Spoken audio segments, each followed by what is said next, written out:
এই চিকেন রান্না করছি। দেখো চিকেনটা ভালো করে পরিষ্কার করে ধুয়ে টুয়ে নিয়েছি। আর এর মধ্যে হলুদ, লবণ, লঙ্কার গুঁড়ি, তেল, একটু সামান্য একটু তেল দিয়ে মাখাবো। আর এইটা আলু ভাজা বসিয়েছি। আর এখানটায় চিকেন কারির মশলা নিয়েছি।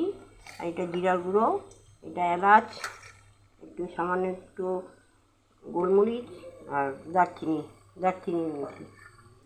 আর আরও পরে তোমাদের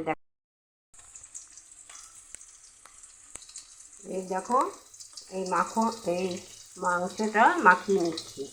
এর মধ্যে আদা রসুন পেঁয়াজ বাটা আছে, আদা রসুন পেঁয়াজ পেস্ট করে নিয়েছি। এগুলি দিয়ে পুরো মাংসটাকে মাখিয়ে নেব। আর এদিকে পেঁয়াজ ভাজা বসিয়েছি, দেখো হচ্ছে। তারপরে তোমাদের দেখাবো। চিকেনটা মাখানো হয়ে গেছে সম্পূর্ণ। তারপরে এই পেঁয়াজ ভাজা হয়ে গেছে, আগের পেঁয়াজটা এর মধ্যে দিয়ে দিয়েছি। এই আলু ভাজা হয়ে গেছে। এই মশলাগুলি এখানটা রেখেছি, সব এক এক করে সব দিয়ে দেবো।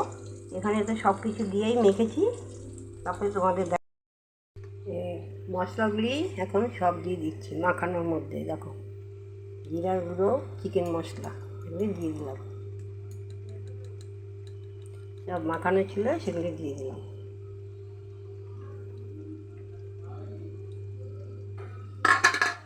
পরে আবার দেখো রান্না কমপ্লিট হয়ে গেছে।